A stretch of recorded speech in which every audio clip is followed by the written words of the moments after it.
ब्रेकनंतर आपल्या सगळ्यांचं पुन्हा एकदा स्वागत. तुम्ही पाहताय खेळ माझा. इंग्लंडचा सलामीचा फलंदाज हसीब हमीदचं राजकोट कसोटीमधलं पदार्पण चांगलंच गाजलं. मूळ भारतीय वंशाच्या असलेल्या या युवा फलंदाजाने दोन्ही डावात लक्षवेधक फलंदाजी केली आणि जाणकारांची वाहवा मिळवली. हसीब हमीदच्या फलंदाजीचं वैशिष्ट्य म्हणजे त्याच्या फलंदाजीला एका मराठमोळ्या गुरूनं पैलू पाडलेले आहेत, तेही आपल्या मुंबईमध्ये. कोण आहेत हे प्रशिक्षक जाणून घेतलंय आमचे स्पोर्ट्स प्रतिनिधी विजय साळवी यांनी. भारत आणि इंग्लंड संघांमधली राजकोटची पहिली कसोटी ड्रॉ झाली आहे आणि या कसोटीत इंग्लंडकडनं दोन्ही डावात, पहिल्या डावात 31 आणि दुसऱ्या डावात 82 धावांची खेळी करून जाणकारांची वाहवा मिळवणारा सलामीचा फलंदाज हसीब हमीद याच्याविषयी आपण बोलतो. पण तुम्हाला प्रश्न पडला असेल, इंग्लंडचा हसीब हमीद आणि मुंबईचा संबंध काय?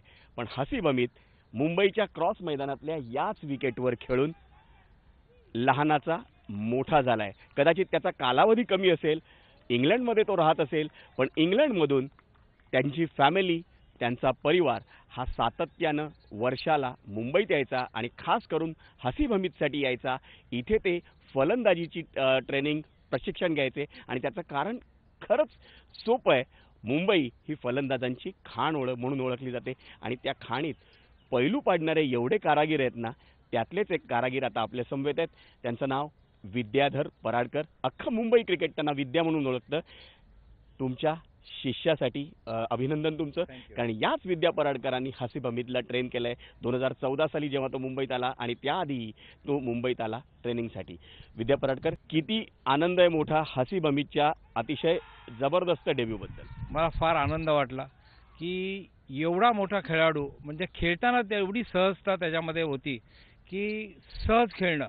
फास्ट बॉलिंग बघितलं की मला वाटलं की त्याचा जो फोर्टे आहे तो खरोखर ओपनिंग बॅट्समनच आहे तो आणि फार मोठा बॅट्समन होईल, चिकार स्कोअर करेल. कारण खेळताना असं वाटतंय की हा बरीच वर्ष इंग्लंडसाठी खेळत राहणार. संजय मांजरेकर, मोहनदास मेनन, खूप मंडळींनी ट्विटरवरनं आपली प्रशंसाच दिली आहे केवळ हसीब हमीदसाठी. पण हसीब हमीद जेव्हा पहिल्यांदा कधी तुमच्याकडे आला, 2014 साली आला, तेव्हा तो मोठा झालेला होता.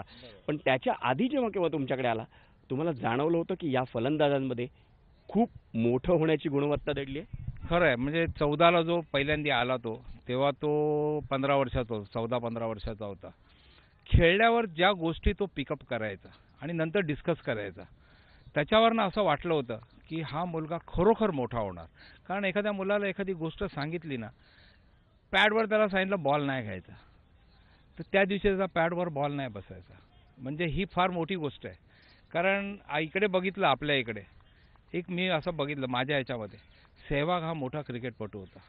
त्याची बॅट बरोबर लाईनवर जायची.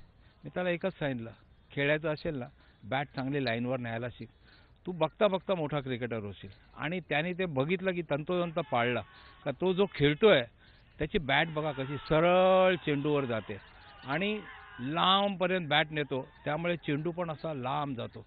म्हणजे खेळताना असं वाटलं की हमीदला छोटा मी बघितलेलं हे मोठी प्रतिकृती आता बघतोय.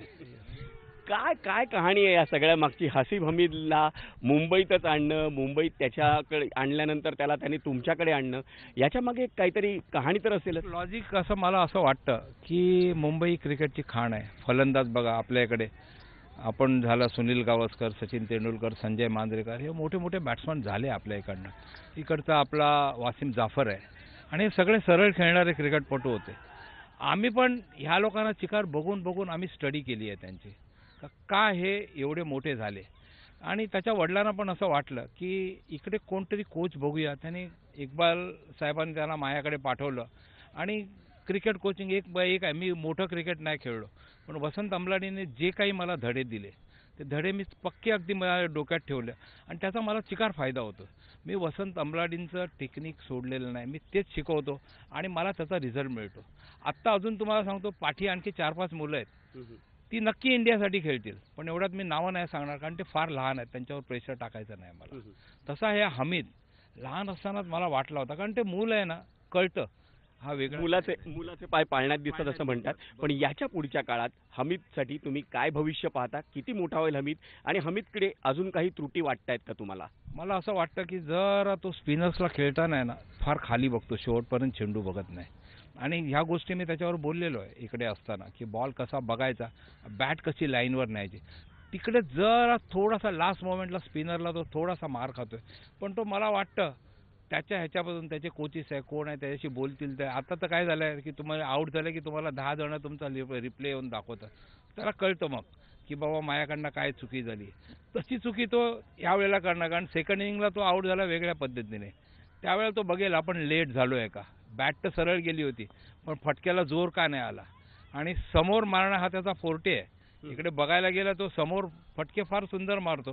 त्याचा अंदाज काय चुकला असेल, टायमिंग बॉलला त्यांनी यायला दिलं नसेल, थोडंसं टायमिंग चुकलं असेल. पण तो मला वाटतं की मॅच गणित जो आऊट होईल तो स्वतःचा स्टडी करणार आणि तसा परत न आऊट होण्याचा तो बघणार. आणि मला वाटतं क्रिकेटमध्ये तेच महत्त्वाचं आहे, जेवढं तुम्ही खेळता तेवढं तुम्ही शिकत जाता. आणि तेच शिक्षण अजूनही तुमच्याकडून घेतलंच आहे, पण तेच शिक्षण हासिब हमीदचं अजूनही चालू आहे. याच्या पुढच्या काळात तो आणखी प्रगती करो यासाठी त्याला आणि तुम्हालाही शुभेच्छा. धन्यवाद. तर हे होते विद्याधर पराडकर, ज्यांनी हासिब हमीदला प्रशिक्षण दिलंय फलंदाजीचं, आणि याच्या आधीही झहीर खान आणि अजिंक्य रहाणेसाठी त्यांनी मेहनत घेतलेली आहेच आणि ती सगळ्या मुंबईला ठाऊक आहे. कॅमेरा पर्सन मनोज गुप्तासह विजय साळवी, एबीपी माझा.